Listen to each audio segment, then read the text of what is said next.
go beyond your station. He realized at that point that this is not really Dajjal. But Ibn Umar, when he heard the Prophet ﷺ say that, said, shall I kill him? He was ready to just take his head off. And the Prophet ﷺ said no. Because if he were Dajjal, you would not be able to kill him.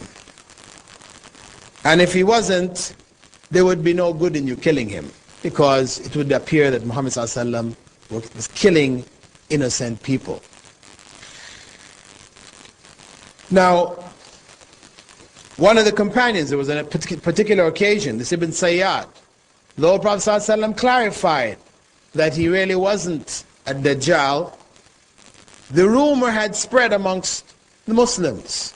And even after the time of Prophet Muhammad ﷺ, some of them still thought that he was a Dajjal. And there's a narration in Sahih Muslim, narrated by Abu Sa'id al-Khudri, in which he said, we set out to perform Hajj or Umrah, and Ibn Sayyad was with us.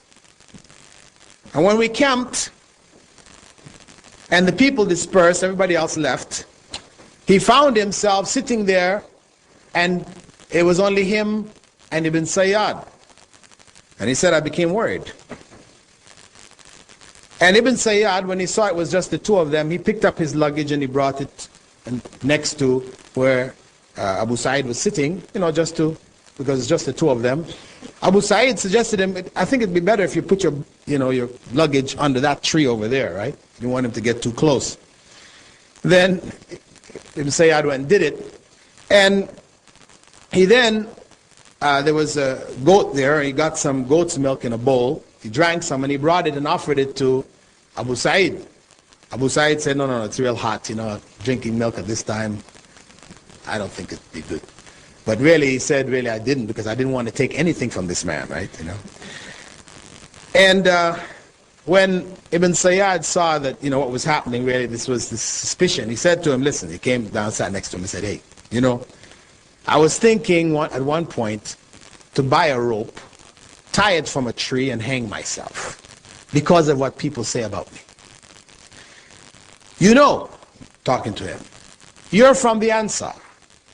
And you know what Prophet Muhammad ﷺ said better than most other people. Isn't that true? Abu Sa'id said, yeah, it's true. And he said, that Prophet ﷺ said that a Dajjal would be a disbeliever. And I'm a Muslim. Abu Sa'id said, that's true. That's true. And he said that Dajjal would not have any children. He would be barren. And I have 2 children in Medina. Abu Sa'id said, yeah, that's true too. And he went on to say that Prophet Muhammad ﷺ said that a Dajjal would not be able to enter Mecca and Medina. And I was born in Medina, and we're going to Mecca. Abu Sa'id said, yeah, really, what can I say after all of that, right?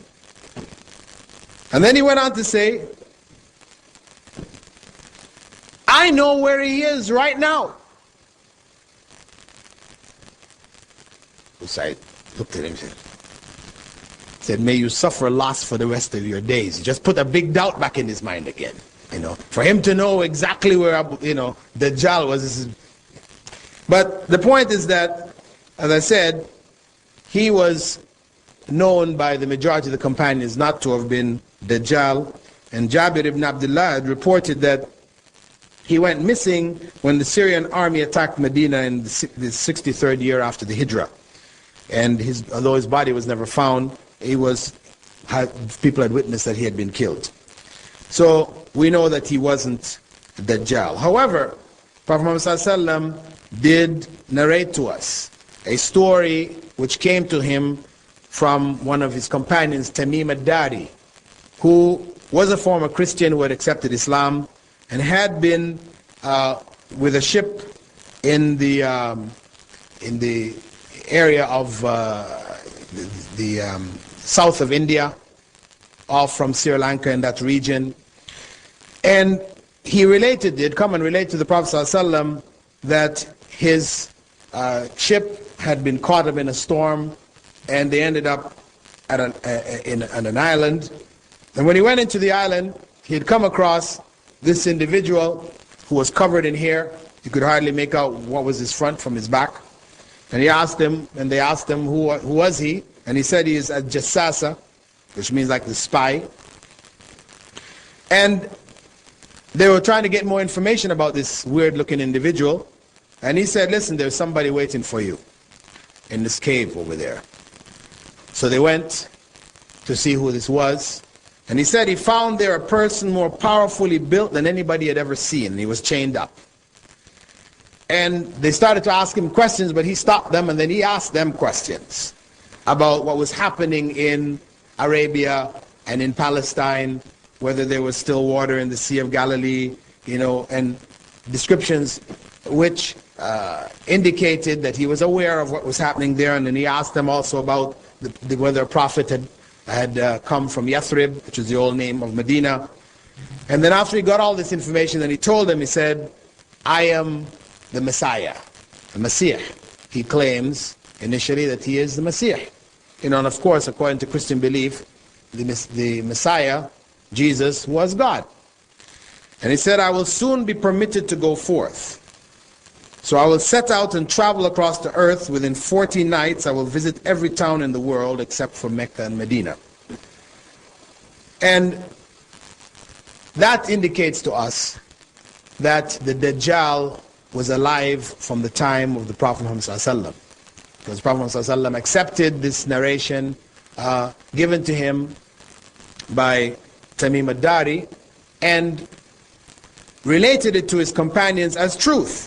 Now, some of us may want to question, how in the world could somebody be living, from that time till now?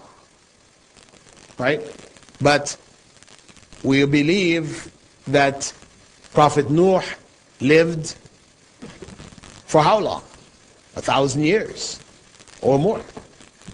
We believe that people of the past did live for extended periods of time.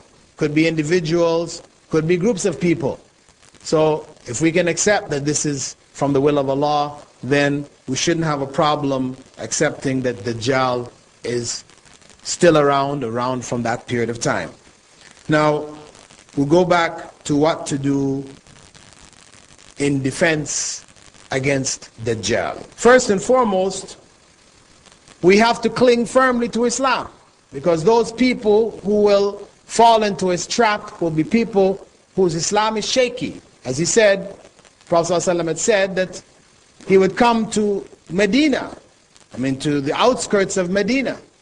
And when Medina is shook by these earthquakes, the hypocrites, the disbelievers, people who have Muslim names, because obviously in Medina, the people are not going to have non-Muslim names, because non-Muslims are banned from Medina.